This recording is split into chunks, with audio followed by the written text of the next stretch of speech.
moving on to side mount. You really have to understand side mount. This is kind of the launching pad for a lot of your other game in Brazilian Jiu-Jitsu. And there's a lot of variables. So you'll soon see my arms can be doing different things, my legs can be doing different things, my hips can be doing different things, and my body can be doing different things. Each of these changes the game, changes his options on the bottom, changes my options on top. So it's probably the most complex of the top positions.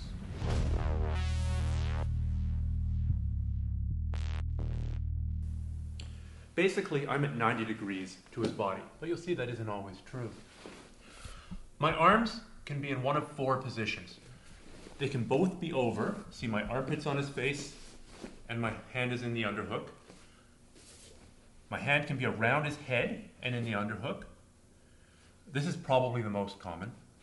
I can have both hands on this side, or I can have one hand over and one hand in his hip. So once again, 1, 2, 3, 4. And you'll use those different arm positions to shut down his escape attempts and to set up what you want to do. Just like your arms can be in different positions, your legs can be in different positions. Turn sideways here, please, Don. I can be up with both legs bent. I can have one leg back, that hip down to the floor. I can have the other leg back, that hip down to the floor. Or I can even have both legs back, depending on the other aspects of what's going on. So we've got 4 arm positions, 4 leg positions. My body can be either 90 degrees to him, or I can start circling around to more of a 45 degrees to him, or I can be lined up with him. This would be classic side mount. I'm basically at right angles. If I want to start circling towards his head with my body, I might bring my hand over and block his hip. We'll see why blocking his hip is important in a second. And now I'm sprawling off. We're no longer like this, we're now more like that. If I want, I can continue circling till we're straight in line. Some people call that north-south. For the purposes of today, it's a variation of side mount. And finally, your hips can do different things too. Your arms, your body, your legs, and your hips. If I'm here, my hips are facing the floor. If I turn them out this way, my hips are now facing his head. If I turn them out this way, my hips are facing his body. Turn a bit, please. So this is facing his body. I'm spreading them as wide as I can. I don't want to be here, because if he bridges into me, I'll go over. If I'm really basing out here and he bridges into me, I can drive with that foot. So that is facing his legs. Here is hips down. Here is facing his head.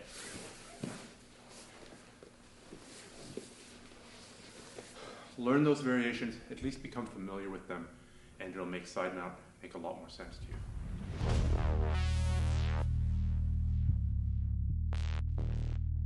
Let's talk a little bit about how you would use these different positions and also how you would transition to some other positions.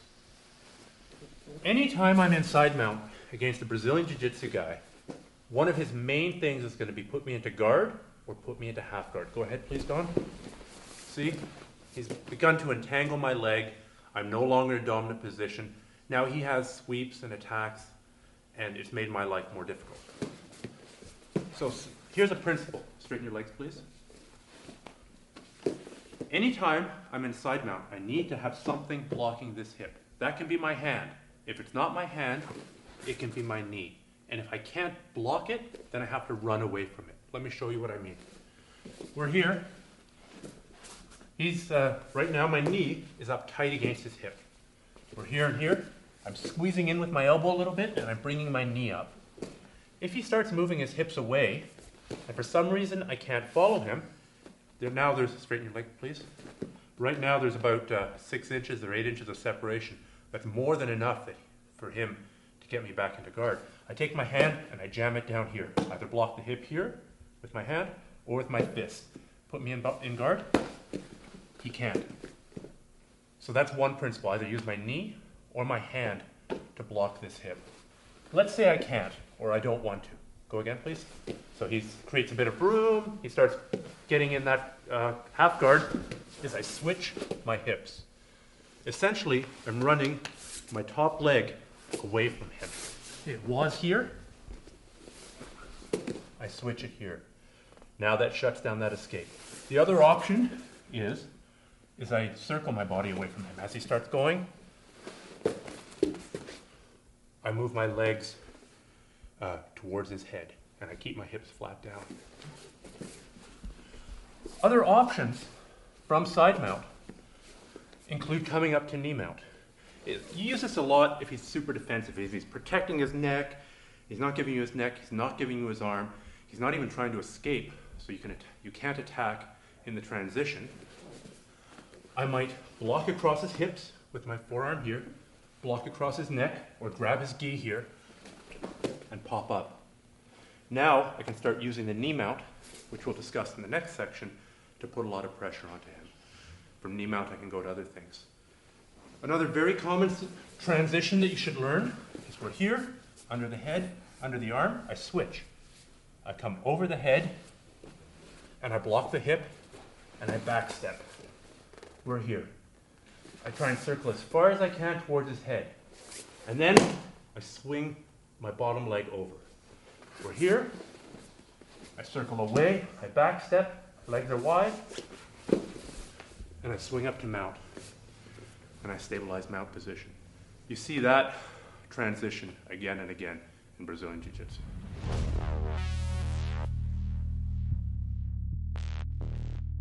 So when you find yourself in side mount, and you will, don't make these mistakes. A lot of people, they'll grab onto him. They don't want him to move. But as you hear, not only is it his weight that I'm carrying, but I'm also increasing his weight by squeezing. This doesn't accomplish anything. I don't want to decrease room. I want to increase space. I want to push him away. Another thing I don't want to do is leave my arm here by his ear. Here, he's got a number of attacks, tap, tap, that all of which are bad for this arm. Finally, some people, they'll reach over here. This also isn't good. This doesn't really set up your escapes. And if he jumps across the other side of my body, he can tap me out. So those are some don'ts. Here's some do's. Try to get a little bit up on your side. And you might bridge and turn a little bit onto your side. It helps take some of the weight off you. This hand goes in one of several places. I like coming right underneath the jaw and gripping his shoulder here. I'm not doing this with my wrist. This is weak. If he pushes in here, push towards me, he can fold my arm quite easily, and he can wrist lock me. I'm going to be pushing with the bottom third of my elbow here. This is strong. It doesn't rely on tricep strength. My other hand, go hip step. I try and push with that same bottom third of the elbow into his hip. Here and here. Now I'm not using a lot of strength. I would be if I was using the front part of my hand, but down here, it's all structural strength. I can keep him off me a bit. I can set up my escapes. Another good position is if I can come underneath here. It's almost the same thing. I'm pushing with the bottom third of my arm here, and the bottom third of my arm here. A related position is as he tries to circle this arm back, is the X block. Anybody who's ever trained karate will know the X block. You're here. What you're doing is you're stopping this arm from hooking the head. This is a transitional position. You really have to adjust to his energy. You have to track him, but that's okay. I mean, this is a transitional game. The final posture, come around please, I want to talk about is where you take this hand, you leave it on the hip, and you take your other hand and you come underneath his armpit here. That makes this arm fairly safe from attack. It does leave your neck open a bit, so if you end up here, you have to move fairly quickly. You don't want to stay here forever, or he'll figure out how to choke you.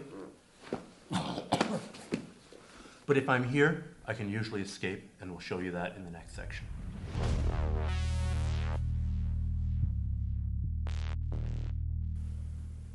So now that we've talked about posture on the bottom, let's talk about getting out. Here we are in one of the very common postures. I've got my elbow on his hip, got my elbow across his face. I want to bring this leg, the leg that's closest to him, in between him and I. put him back in the guard. But often he's going to be a bit tight on me. So what I need to do is I'm going to bridge into him slightly, not a huge bridge, just a little bridge, and move my hips away. I'll show this to you from the other angle. I'm going to take my leg and I'm going to bring it across his belt line. Lift up, please. See it here. It's across his belt line. If he does nothing at this point, I can push away and end up in the open guard. But most guys will start to circle here and fight their way past your knee. So I have to do one of a few things here. If he's starting to go that way, I can take his head and I can push it there. That makes it difficult for him to come around. If he does come around, it's a lot of room for me to escape or to create a scramble at least.